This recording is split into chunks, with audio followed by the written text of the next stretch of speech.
Ahora, que vivimos en una cultura donde las personas están acostumbradas a obtener todo lo que ellos quieren, de las formas que ellos quieren, del modo de que ellos quieren y el método de cómo lo quieren recibir. Una cultura donde uno puede recibir todo lo que uno quiere a la forma y al gusto que uno quiere. Se trata de lo que yo quiero. Se trata, ¿qué es lo que me beneficia más a mí? Y las personas, hoy en día vemos que toman decisiones con respecto a la iglesia de la igual forma. Quieren buscar la iglesia que quizás más le gustan a ellos, que más se le acomoden a ellos. Podemos decirlo que es un consumerismo evangélico, por decirlo así. No solamente vemos eso en la sociedad de nosotros, sino que también vemos que hay un desinterés por rendir cuentas. Las personas de hoy no quieren ser responsables, no se quieren tomar cuenta, no quieren sacrificarse a ellos mismos. Vemos que hay muchas denominaciones, iglesias, que apelan, podemos decirlo, al sentimiento del hombre, a lo que el hombre desea, a lo que más le atrae, por decirlo así, quizás a los ojos y a la carne. Por eso que vemos tanto desorden en las iglesias modernas, porque no apelan a lo que dice la palabra del Señor, sino que apelan a lo que el cuerpo quiere sentir, a lo que el cuerpo quiere, lo que el oído quiere sentir, y no van de acuerdo con lo que está escrito en la palabra del Señor. La gente no toma responsabilidad en la sociedad que estamos hoy, no quieren sacrificarse. Y vemos quizás muchas iglesias que se levantan, y no que solo eso, sino que también dan, como por decirlo así, un mal nombre a los que en verdad quieren caminar bajo la dirección de Dios. Que lo que quieren caminar bajo lo que el Señor ha puesto aquí en su palabra.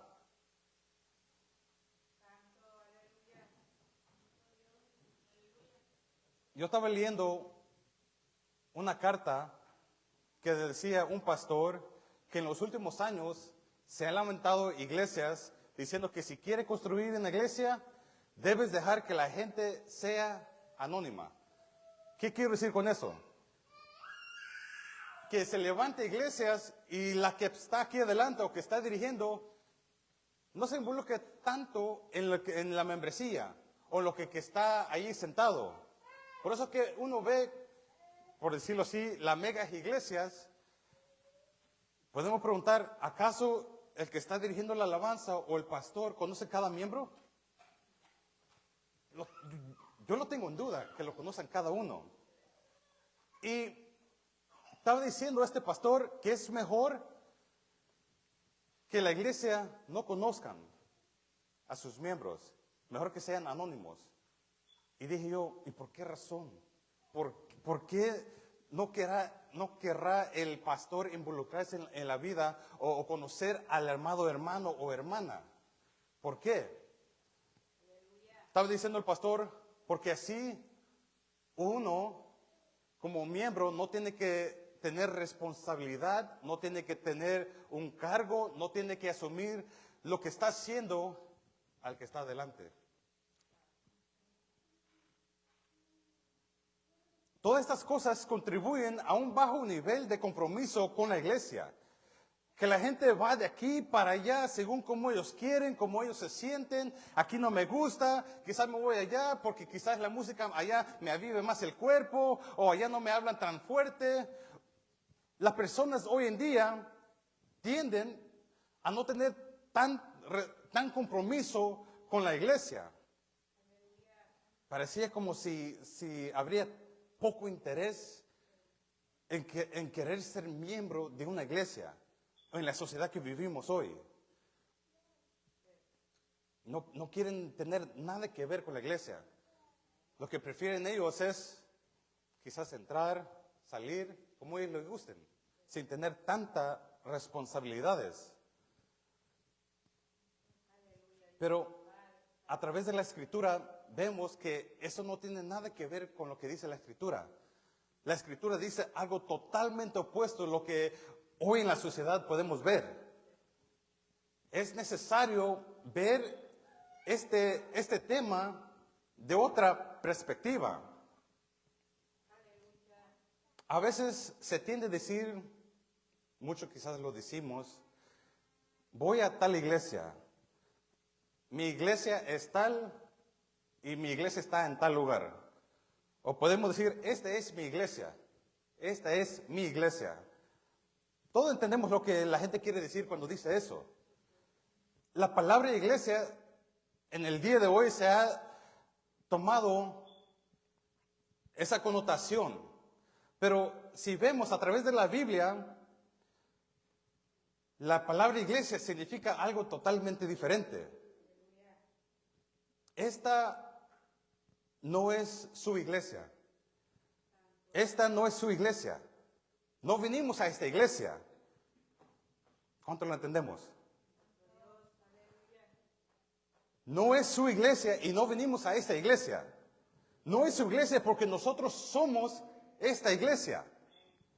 Somos esta iglesia. Usted, igual que a mí, somos la iglesia. Muchos malinterpretan la iglesia como el edificio en el que estamos ahorita. Pero no es el edificio. No es el lugar donde lo congregamos. Es cada uno de nosotros. Es usted y soy yo, lo que somos iglesia del Señor. Nosotros no venimos a esa iglesia porque la iglesia viene aquí con nosotros. Nosotros somos la iglesia del Señor. La iglesia de Dios Manantiales de Vida Eterna no es este edificio. No es el edificio que está allá en Maryland. No es el edificio que se encuentra en Nueva York. No. Nosotros como pueblo de Dios, como hijos de Dios, somos la iglesia de Dios, la cual se reúne aquí en este lugar. Y la palabra iglesia es, en el griego, es ekaleo, que significa llamados. Esa es la asamblea donde aquellos que han sido llamados, que han sido sacados de la tiniebla a la luz, se reúnen. La asamblea de aquellos que han sido llamados eficazmente por Dios a una nueva vida en Cristo, que se ha convertido en parte de la comunidad de los creyentes.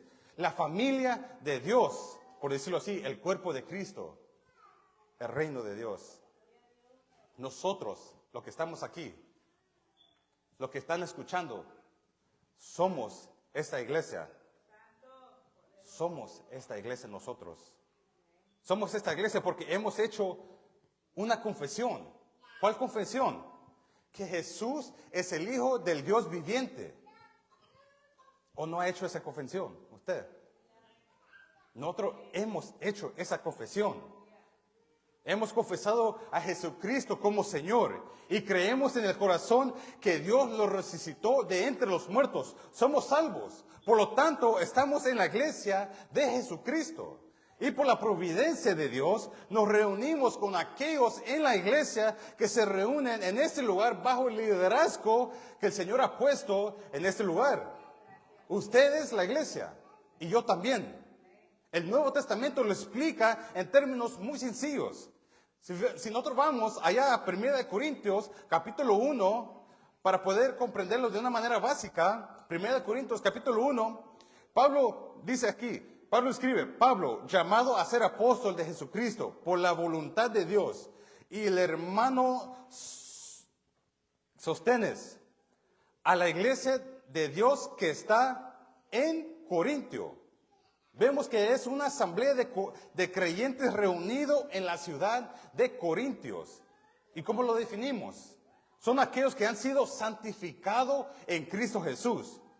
Lo que significa ser separado del pecado. Son santos por un llamamiento eficaz, un llamamiento soberano, junto con todos aquellos en todo lugar, en cada grupo local que invocan el nombre de nuestro Señor Jesucristo. Por supuesto, existe el cuerpo de Cristo en general, la iglesia invisible a nivel mundial. Esa es la iglesia la que luego se reúne en grupos más pequeños, en diferentes partes del mundo, en diversos lugares. Es una de las reuniones que vemos aquí, está en Corintios, que forma parte de la iglesia universal, pero que también se reúnen en un lugar llamado Corintios. Nunca en el Nuevo Testamento se utiliza la palabra iglesia para referirse a un edificio o una organización o un instituto o algo así por el estilo. Siempre se utiliza para referirse a una asamblea de personas reunidas en torno al Evangelio y a la salvación de Cristo. Pero vemos que se reúnen en diferentes partes. En 2 de Corintios vemos lo mismo de nuevo. Dice Pablo, apóstol de Jesucristo, por la voluntad de Dios, y el hermano Timoteo, a la iglesia de Dios que está en Corintios. Y de nuevo, un contexto más amplio, con todos los santos que están en toda Acaya. En otras palabras, dice Pablo, os escribo, pero sé que esto llegará a los santos más allá de Corintios. Llegará incluso hasta los que están allá en Acacia. Y en la primera carta, Pablo dice, con todos los que en cualquier lugar invocan el nombre de nuestro Señor Jesucristo. Así que existe una iglesia universal, pero también existe una iglesia que se reúne en cada lugar localmente. Por eso vemos que hay iglesias allá a 10 minutos de nosotros, a 2 horas y media, podemos decir de este a oeste, por todas partes, porque sería logísticamente imposible quizás reunirnos todos juntos en un lugar, pero se puede reunir en grupos, así como estamos hoy en esta noche aquí. Nos hemos reunido, porque somos no solamente parte del cuerpo de Cristo, de la iglesia universal, sino que también de la iglesia local.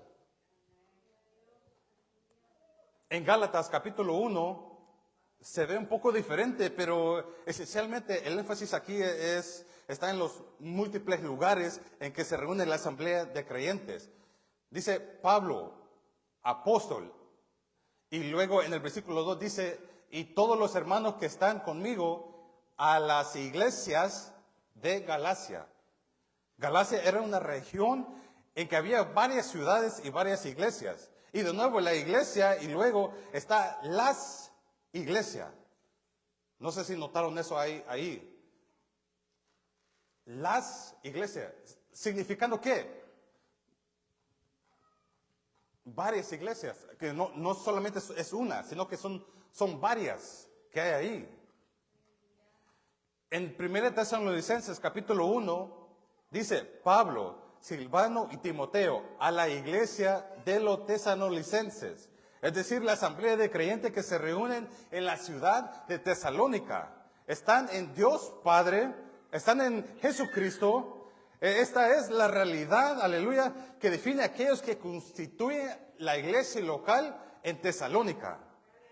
Él lo describe además en términos más adelante lindos, en versículo 3, diciendo, acordándonos sin cesar delante de Dios y Padre nuestro de la obra de vuestra fe, del trabajo de vuestro amor y de vuestra constancia en la esperanza en nuestro Señor Jesucristo. Son hermanos amados por Dios, son elegidos por Dios, son redimidos por Dios y están reunidos en aquel lugar llamado Tesalónica. En la segunda carta a la iglesia de Tesalónica comienza de la misma manera. Pablo, Silvano y Timoteo a la iglesia de los tesalonicenses en Dios nuestro Padre y en el Señor Jesucristo. En pocas palabras podemos decir, si están en Dios, si estamos en Dios, si estamos en Cristo, es decir, si somos redimidos y salvos, formamos parte de la iglesia de Jesús. Y se supone que se reúnen en un grupo local. Ya lo tiene por dicho. Pertenecen a una asamblea de creyentes. Jesús dijo, edificaré mi iglesia. Y sin duda, su iglesia es universal, pero se expresa en iglesias locales. Si hemos sido comprados con la sangre de Cristo, como dice Hechos capítulo 20 en su versículo 28, somos parte de la iglesia. No puede existir tal cosa como un creyente, aleluya, vemos en el Nuevo Testamento que no existe un creyente que está alejado, que es independiente, que no se reúne con el pueblo de Dios. Todos los creyentes se reunían en un lugar local. Apocalipsis capítulo 2 y 3 se envían cartas a los creyentes. ¿A dónde se llevan las cartas que se les escribe? Cuando, en aquel tiempo, cuando querían, enviar cartas a los creyentes, ¿a dónde se enviaban las cartas? A las iglesias. Las cartas se enviaban a la iglesia, por eso vemos a la iglesia de Esmirna, a la iglesia de Éfeso. Y así. No era una persona, sino que las cartas se mandaban a la iglesia, a las iglesias. En Apocalipsis vemos que hay 7 cartas que el Señor mismo le da a las 7 iglesias. Entonces, podemos ver que es obviamente claro que si eran creyentes, ellos estaban en una iglesia.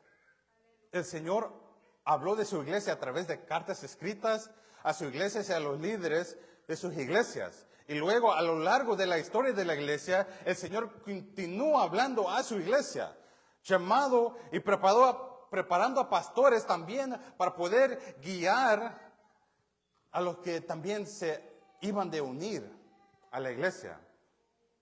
El Nuevo Testamento nos enseña que no conoce otro medio para comunicarse con la iglesia, para la enseñanza y la predicación de la palabra de Dios. Esa es la única forma que conoce el Nuevo Testamento para difundir la verdad que está escrito. Supongo yo que otra forma de poder decirlo sería, en aquellos tiempos no existían las diferentes formas de comunicación como lo tenemos hoy. No habían muchos libros. Hoy podemos ir fácilmente a YouTube, a Facebook, Spotify, a los que lo tienen, MP3, lo que antes llevamos en el carro, los CD players, los discos, el radio. Todo eso no existía en aquel tiempo. No había otro medio para poder difundir la verdad y transmitirla verbalmente a una persona a otro. La iglesia era el lugar elegido para que estas cosas sucedieran, para que se pudieran exponer la verdad. Quizás usted me dirá, o alguien dirá, estamos en el mundo moderno. Podemos hacerlo de forma más avanzada, más tecnológica, por decirlo así. Pero yo diría que no, porque eso no es solamente lo que ocurre ahí. Esa es la base de lo que ocurre en la iglesia. Y respuesta de la enseñanza a la palabra de Dios, la vida de la iglesia puede entrar en acción y en movimiento. ¿Y qué requiere eso? Que nosotros estemos ahí. No solo para escuchar la verdad de Dios, sino también para comenzar a poner en práctica la verdad de Dios que hemos escuchado.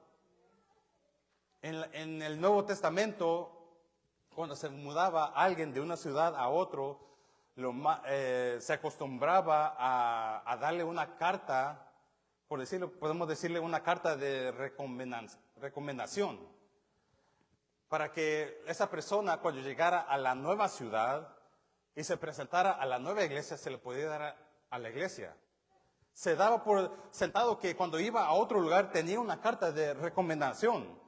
Vemos nosotros el apóstol Pablo en 2 de Corintios capítulo 3, que él plantea la cuestión de la carta de recomendación, porque algunos de los corintios lo criticaban por parecer que no tenía una carta de recomendación con él. En Romanos capítulo 16, Pablo habla de Phoebe, que está en la iglesia de... ¿Cómo que se dice? Cencrea. Gracias, hermano. Y ahora había llegado a la iglesia de Roma. Y dice Pablo escribiendo a la iglesia de Roma, esto es lo que debes saber sobre esta mujer. Ha sido un ayudante, ha servido y ahora será un ayudante y una sierva para vosotros. Y le está diciendo básicamente, acéptenla. De hecho, cuando alguien se trasladaba a un lugar, a otro, era muy común que llevarse consigo a un tipo de recomendación de la iglesia para asegurar que a la iglesia a la que se dirigía esa persona sea recibido como un creyente con una buena reputación. Era importante. Y diría yo, ¿por qué es importante eso? Porque había que proteger a la iglesia. La iglesia estaba protegida de esa manera. Piénselo de esta manera. Si alguien se va a otro lugar y dejó un mal testimonio en el lugar que se fue y se mete a otra iglesia, si no lleva recomendación, ¿cómo va a saber si tiene buena reputación él mismo? Si tiene buen testimonio. Por eso se daban las cartas de recomendaciones. ¿Saben cómo se protege la iglesia? Si alguien que está en pecado, ¿qué hay que hacer? ¿Qué es lo que dice la Escritura? Hay que acudir a la persona. Si no responde, hay que ir con 2 o 3 testigos. Si no responde, se lo cuenta a toda la iglesia. Si no responde, entonces es expulsado. El Señor desea proteger su iglesia. Eso es lo que quiere Él. Y es de tal grado la protección que incluso a las personas que se desplazaban por el mundo antiguo de los primeros tiempos, se les entregaba cartas de recomendación, porque la iglesia se preocupaba por protegerse a sí mismo. En el libro de Hechos hay una indicación que existía un registro muy buenos de lo que formaban parte de la iglesia. Hechos, capítulo 2, comienza diciendo, cuando llegó el día de Pentecostés. Más adelante, allá en el versículo 41, dice, los que recibieron su palabra fueron bautizados. Pedro predicando, se convirtieron muchos y se añadieron aquel día como 3,000 personas. ¿Y qué es esto lo que significa para nosotros? Que alguien estaba contando. Alguien tenía una cuenta de los que estaban siendo unidos al cuerpo del Señor. El versículo 47 dice, y el Señor añadía cada día a la iglesia lo que habían de ser salvos. Hebreo 13 dice, obedeced a vuestros pastores y sujetaos a ellos, porque ellos velan por vuestras almas como quienes han de dar cuenta. ¿Sabían que es muy útil saber quiénes están en el rebaño? En el mundo antiguo, a los pastores que cuidaban de ovejas, no habían ovejas visitantes. No habían ovejas que decía, me voy a ir allá y después voy a otro pastor. No se decía, bueno, tengo mi rebaño y tengo mis ovejas visitantes, por decirlo así. No, esa cosa no existía en aquel tiempo. Uno, como pastor, ya conocía sus propias ovejas. Ya sabían de que esos son de mi redil. Y no se salían de ahí. Todo el mundo conocía su rebaño. sabían exactamente quiénes formaban parte de ese rebaño. Y ellos tenían la responsabilidad y la obligación de cuidar de ellos. Y esa es la imagen que usa las Escrituras. Lo primero que hay que saber para ser un buen pastor es que, ¿de quién soy responsable? ¿De quién es responsable el pastor?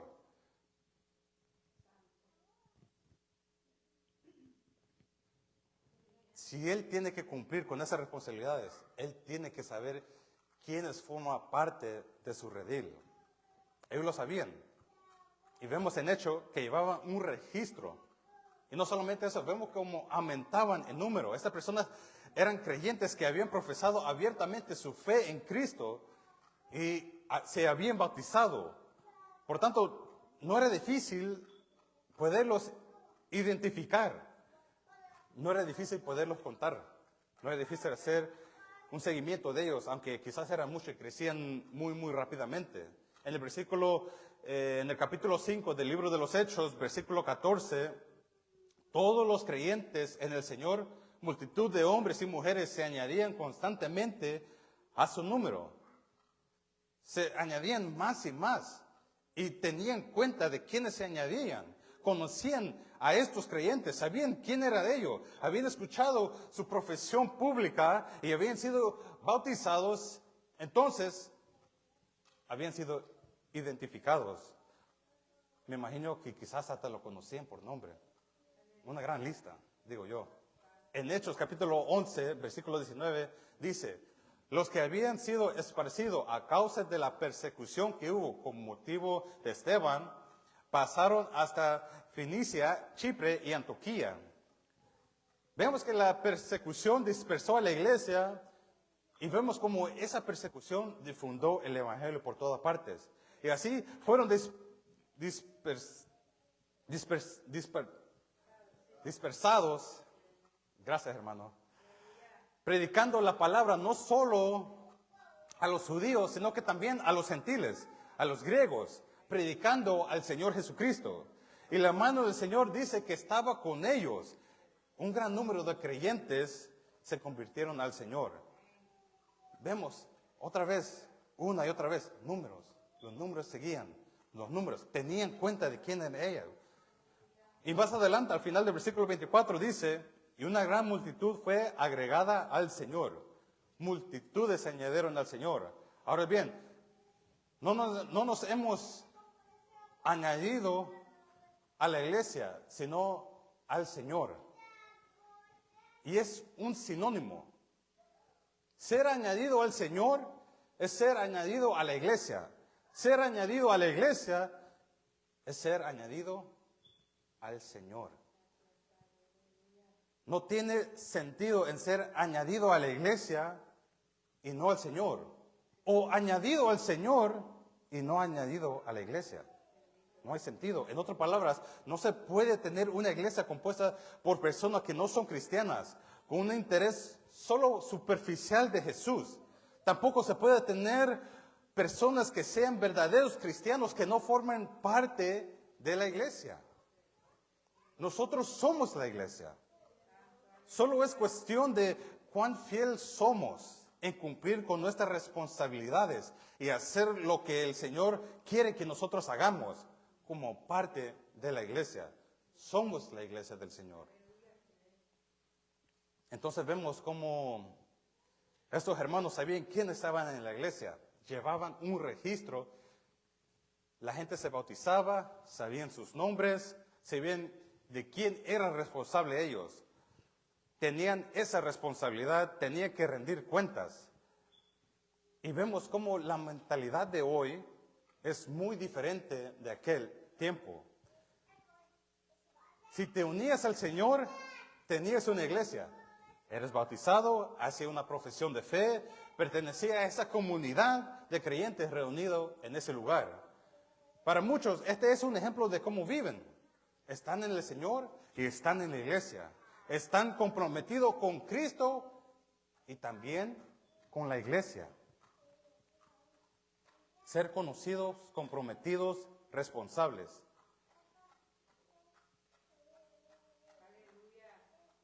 Necesitan ser fieles, estar en el Señor y en la iglesia. necesitan ser conocidos.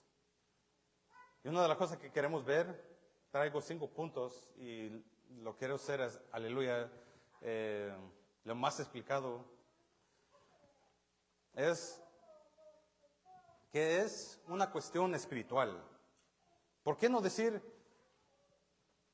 quiero ser miembro aquí, quiero ser conocido, querido, quiero que me enseñen, quiero ser respetado, quiero ser ayudado, quiero ser atendido, quiero estar bajo el liderazgo, la protección, quiero estar bajo el cuidado y el amor de esta congregación de creyentes reunidos en este lugar?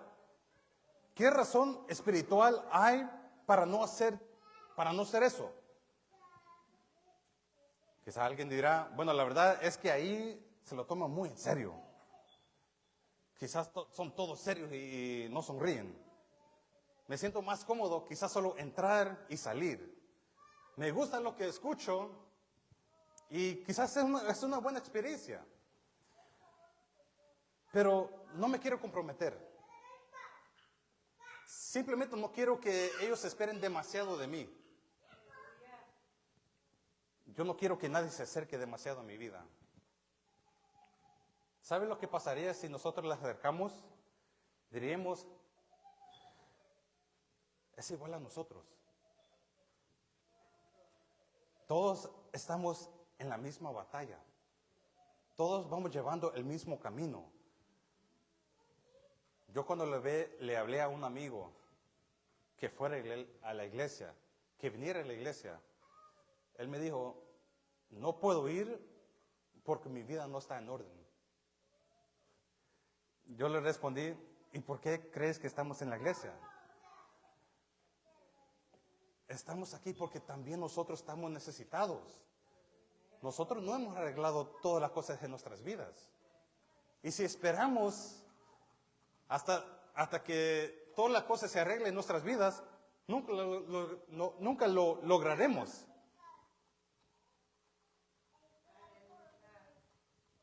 Todos estamos en un proceso continuo. No hay razón espiritual para no serlo.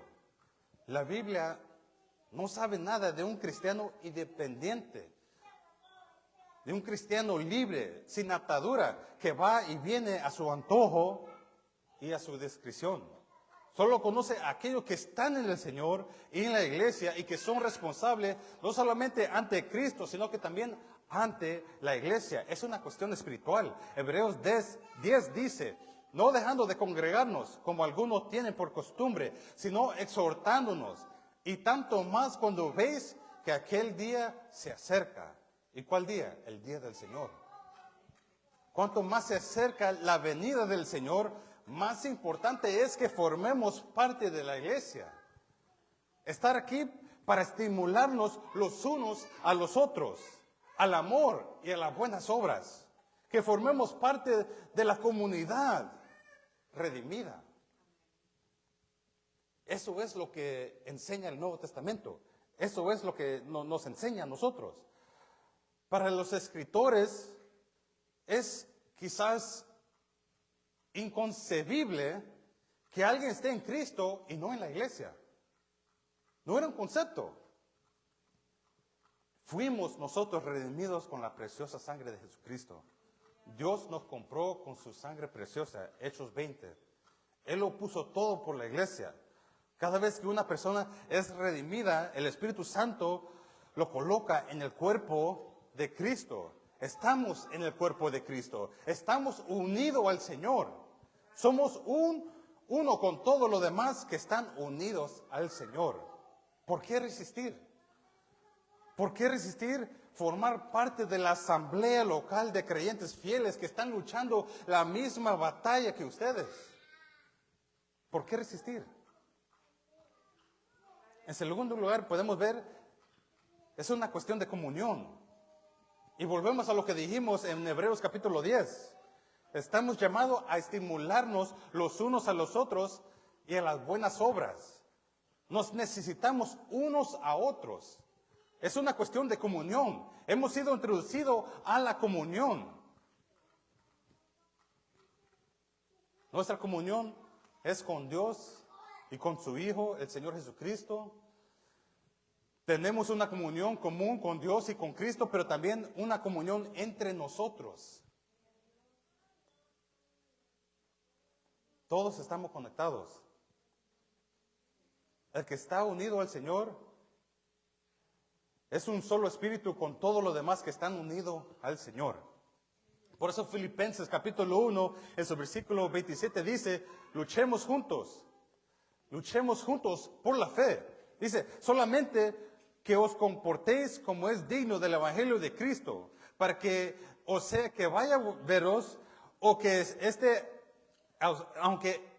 ausente, oiga de vosotros que estáis firme en un mismo espíritu, combatiendo unánimes por la fe del Evangelio. Y después en el capítulo 2, él continúa diciendo, por tanto, si hay alguna consolación en Cristo, si algún consuelo de amor, si alguna comunión de espíritu, si algo afecto entrañable, si alguna misericordia, completad mi gozo, sintiendo lo mismo, teniendo el mismo amor, unánimes, sintiendo una misma cosa. Se trata de la unidad. Decimos que queremos ánimo en la vida. Decimos que queremos amor en la vida. Decimos que queremos compasión y afecto. Entonces lo podemos encontrar en la comunidad de la iglesia. Por eso nosotros estamos aquí. Aquí está la comunidad. Si se define por algo, es por la verdad y el amor. La verdad y el amor. No podemos vivir eficazmente la vida cristiana si nos aislamos de la iglesia. Cuando uno va a hacer una carne asada y va a usar carbón para poder cocinar, usted no sé si ha fijado, pero si aparta un carbón fuera del grupo de llama, rapidito se apaga. Se enfría rápidamente. Es apartarse de la intimidad, de la comunión de la iglesia, de la comunión de las personas, de las expectativas, de las responsabilidades.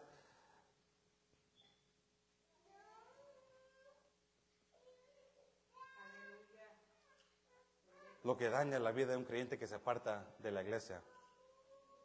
Aquí oramos los unos a los otros. Aquí nos amamos los unos a los otros. Nos podemos consolar entre nosotros. Nos podemos animar. Nos podemos edificar. Nos podemos exhortar. Nos podemos restaurar. Y si hemos ofendido, nos podemos perdonar unos a otros. Eso es lo que significa participar en una verdadera comunión. La comunión es compartir una vida común o compartir la vida en común. Compartir, llevar las cargas unos de otros y así podemos cumplir con la ley de Cristo, que es la ley del amor. Eso es lo que nos dice Gálatas 6. En tercer lugar, vemos que es una cuestión de autoridad. Como creyentes, estamos bajo autoridad. Estamos bajo la autoridad. Alguien quizás puede decir, sí, pero estoy bajo la autoridad de Dios. Ok, está bien, está bajo la autoridad de Dios. Puede decir, estoy bajo la autoridad de Cristo, tengo una relación personal con Cristo. Ok. Entonces, todo lo que necesita en esa relación con Cristo, ya lo tenés. Por cierto, podemos preguntarle a esa persona, ¿quién le transmite lo que Cristo ordena? Quizás puede responder, digo yo, lo capto por mí mismo, tengo un plan de Biblia que puedo seguir. Ok. Le podemos decir a la persona, ¿acaso hemos ¿Acaso alguna vez se ha encontrado con cosas que no entienden? Quizás me puede decir todo el tiempo, porque hay cosas en la Biblia que quizás uno no conoce, pero viene otro y se lo puede explicar. Entonces le podemos decir a esa persona, está perdiendo toda la parte importante, ¿no? Dice que está bajo la autoridad de Dios, lo que significa que está bajo la autoridad de su palabra y sus mandamientos. Entonces, ¿quién le transmite a esa persona las verdades que están escritas? Y no solo eso, le podemos preguntar, ¿quién se hace responsable de tu vida? Si Dios manda, y sabemos que sí lo hace, y dado que su palabra es autoridad, y dado que estamos llamados a la obediencia, porque como dice allá Mateo, no me llaméis Señor y no hagáis lo que yo digo. ¿Cómo pueden llamarme Señor, Señor y no hacen lo que yo digo? Y hacer lo que yo digo, ¿qué significa? Comprender lo que Él está diciendo. Como creyentes, nunca estaremos bajo la verdad, la verdadera autoridad del Señor, a menos que alguien nos explique el significado y el sentido de su palabra.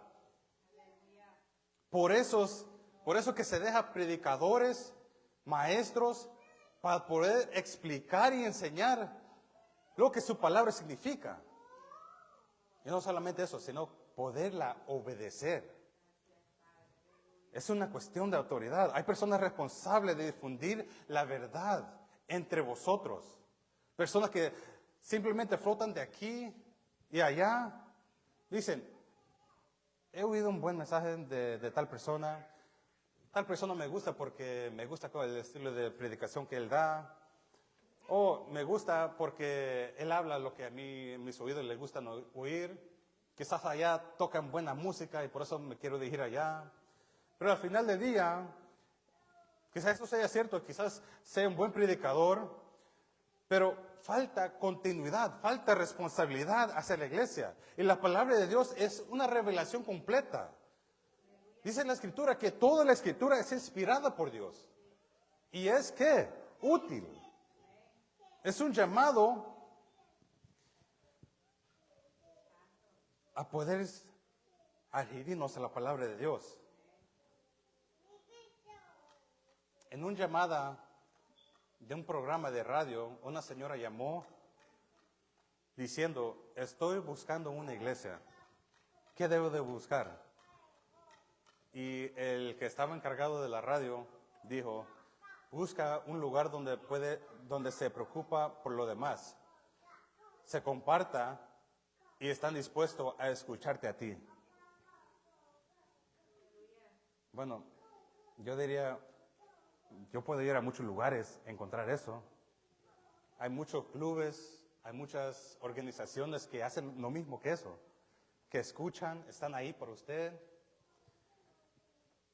Bueno, yo no pienso que esa sea la pregunta que uno se debe de preguntar. Solo hay que hacer una pregunta sobre una iglesia. ¿Qué es lo que hacen con la palabra del Señor? ¿Qué es lo que hacen con la palabra de Dios? Esa es la única pregunta, pienso yo, que se debe preguntar. ¿Qué hacen con la palabra de Dios? Y algunas personas dicen, no hacemos nada con la palabra de Dios. Creemos que es muy difícil de entenderlo y aleja a mucha gente. La gente no quiere eso. ¿Qué hacen con la palabra de Dios? Estamos bajo la autoridad de Dios.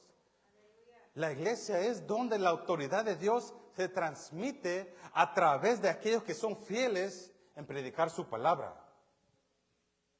Y eso es lo que estamos haciendo nosotros. Siendo fieles en transmitir la palabra del Señor. Nuestra autoridad no se basa en que tengo tanto dinero o que tengo tantas posesiones. La verdad se basa en las Escrituras. Nuestra autoridad está aquí en la palabra del Señor. No proviene de mí, no proviene del hombre, proviene de la palabra de Dios. Y yo sé que quizás la predicación hoy en día no es muy popular. Por eso que cuando una iglesia está predicando la verdadera palabra del Señor, nosotros no vemos que la gente corran por llegar aquí. Pero sí vemos otros lugares que no predican la palabra del Señor. ¿Cómo se llenan esos lugares? ¿Por qué? Porque ellos apelan a la carne. Pero una iglesia verdadera se basa con lo que dice la palabra de Dios, la autoridad de Dios.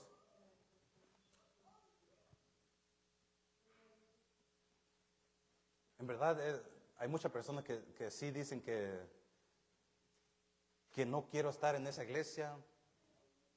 Y yo pienso que porque no quieren estar bajo la autoridad de Dios. No se trata solo de predicar esa autoridad, sino que también se trata de implementar esa autoridad. Es la aplicación de la palabra de Dios en la vida de cada persona. Y eso es lo que nos esforzamos a hacer. No solo desde aquí arriba, sino de persona a persona.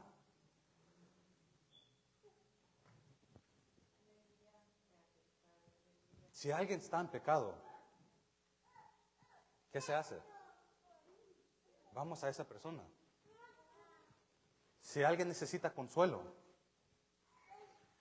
nosotros acudimos a esa persona. Intentamos vivir en la comunidad creyente por la palabra de Dios, que es nuestra autoridad. Y es una autoridad amorosa. Recuerde que la ley del Señor es amor. Lo más amoroso que el Señor puede hacer es decirnos lo que quiere que hagamos y lo que le obedezcamos. Y eso nos coloca a nosotros en el círculo de amor donde Él derrama su bendición. Otra cosa más que podemos ver es la cuestión ministerial. Cada creyente se le ha dado dones espirituales. Vemos allá en Romanos 12, en 1 Corintios capítulo 12, 1 de Pedro, que vemos categorías de diferentes dones que se le da al creyente. Quizás usted se puede preguntar, ¿será que yo tengo dones? No sé si se ha preguntado o cuestionado eso. ¿Tendré yo dones? Sí, usted tiene dones. ¿Tiene dones ustedes? Se han dado a nosotros ciertas habilidades diseñadas por el Espíritu Santo a nivel espiritual para poder ministrar a las personas. Todos los creyentes lo tienen. Pero ¿sabe una cosa interesante? Ese don no es para usted. Ese don no es para ti. Ese don es para la otra persona. Es para el que está a la par suya. El Espíritu de Dios edifica a su iglesia a través de usted. El don que usted tiene es para edificar a otros. En Efesios 4 está este patrón que comienza en el versículo 11, y él mismo constituyó a unos apóstoles, a otros profetas, a otros evangelistas, a otros pastores y maestros. Así que está equipado los santos. Los santos hacen la obra del ministerio. ¿Y qué significa esto? Os ministráis unos a otros utilizando vuestros dones. Se usa para edificar a otros, no para uno mismo. 1 Corintios, capítulo 12, y también en Romanos 12, están estas categorías y podemos combinarla de modo que podemos decir que esos dones edifican a la iglesia. Quizás usted no tenga el mismo don que el hermano, ni yo tenga el mismo don que el otro hermano, pero cada uno de nosotros que formamos parte de la iglesia somos llamados a servirlos los unos a los otros. Por eso se nos ha dado esos dones.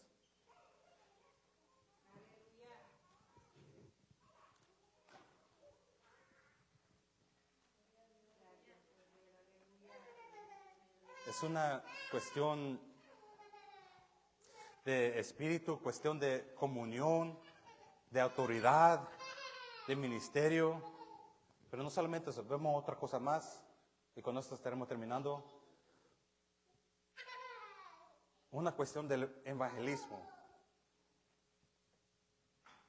¿Qué tiene que decirle a alguien que no es cristiano, a la persona que tiene una conexión marginal, poco solada y algo indiferente con la iglesia? Una persona que, ¿cómo puede evangelizar a alguien si no tiene una conexión firme o es indiferente a la iglesia? ¿Qué es lo que pueden decir? Bueno, ustedes saben que quieren venir a Cristo, pero no te metas con la iglesia. ¿Saben que hay personas que dicen eso? Dicen, la iglesia está llena de hipócritas y esto y lo otro. Esto lo vemos en Juan capítulo 13, en versículo 34. En esto conocerán todos los que sois mis discípulos, porque tenéis que amor los unos por los otros. Es muy poderoso ver la iglesia experimentar el amor y la vida que hay en ella. ¿Saben? Si vamos a decir, bueno, yo soy un cristiano libre, entonces esa persona tendría que convencer a los demás por la cuenta de él mismo. Pero si pueden decir a alguien que no es creyente, ¿sabe? Cristo ha cambiado mi vida. Y me gustaría llevarlo a la iglesia donde también Cristo ha cambiado las vidas de aquella persona. Ahora no solo es la persona mismo, sino que él puede ver el testimonio de cada persona que ha cambiado. Es como 1 de Corintios, capítulo 14, donde el incrédulo entra y se postra y dice, Dios está en este lugar. Se puede decir mucho sobre pertenecer espiritualmente a la iglesia, y todo eso es obvio para nosotros. Si pertenecemos al Señor, pertenecemos a la iglesia. No queremos serle fieles al Señor, pero sí queremos serle infiel a la iglesia local. Eso significa serle infiel al Señor, porque los dos ya hablamos que son lo mismo. Es una cuestión espiritual, de comunión, de autoridad, de ministerio, de evangelización. Quizás en el mundo que vivimos hoy, quizás muchos no le ponen tanta importancia a este tema de la membresía. Quizás para ellos, quizás no es tan importante, no tiene tanta significancia. Pero es muy vital, es muy importante, it's very important. No unirse a la iglesia es prácticamente decir, no quiero estar bajo autoridad. Quiero evitar la responsabilidad espiritual. Podemos resumirlo en esa frase. Si Dios nos ha traído aquí, a este lugar, con este grupo de creyentes que estamos aquí,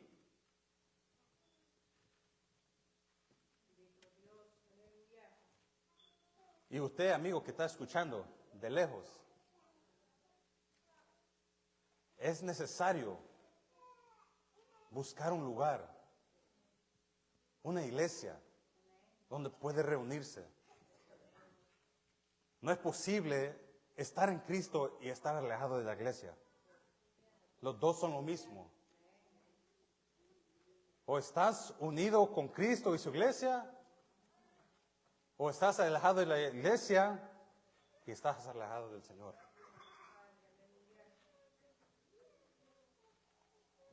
¿Sabían que hay personas por todo el mundo, y escucharon un testimonio, que ellos darían cualquier cosa por poder estar aquí donde usted está sentado? Hay lugares donde están siendo perseguidos. Por eso a veces no se hablan mucho de ellos. Se reúnen en poca cantidad. ¿Por qué? Porque si lo descubren, lo meten en la cárcel, le quitan todas las propiedades, lo matan. Es difícil. Demos la gracia a Dios que estamos en un lugar tan hermoso, sientos cómodos, pudiendo escuchar la palabra del Señor. Y no solo eso, sino que también Dios nos da la habilidad de formar parte, no solo de su cuerpo universal, sino que también del cuerpo local, de la iglesia local. Nosotros somos esta iglesia. Y lo que es esta iglesia no es el resultado del tanto trabajo que el pastor ha hecho, ni del tanto trabajo que el predicador ha hecho o del líder ha hecho. Este es el resultado de Dios. Dios lo ha hecho todo. ¿Sabía usted que al venir a este lugar, Dios encaminó sus pies para poder llegar aquí a este lugar? Nosotros como humanos somos débiles, somos frágiles. No podemos tener poder espiritual por nosotros mismos. Todo lo que ha sucedido para honrar al Señor, el Señor lo ha hecho con su poder. Todas las cosas son de Él y para Él.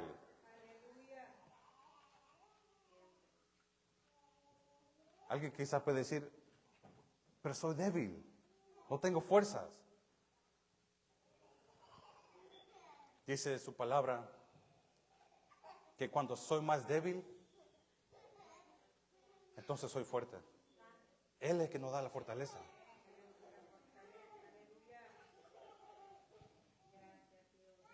No hay que menospreciar la membresía de la iglesia local. A Dios le ha delegado a pastores y diáconos, ancianos, para poder gobernar la iglesia.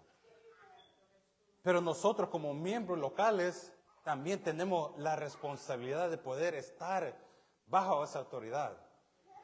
¿Por qué? Para que nos enseñen las verdades que están en la Escritura. Porque como dijimos, quizás hay cosas que no lo entendemos, pero aquí se nos explica. Gracias a Dios porque hay maestros. Gracias a Dios que hay personas que Dios le ha dado las habilidades de poder exponer su palabra, pero de una forma expositiva.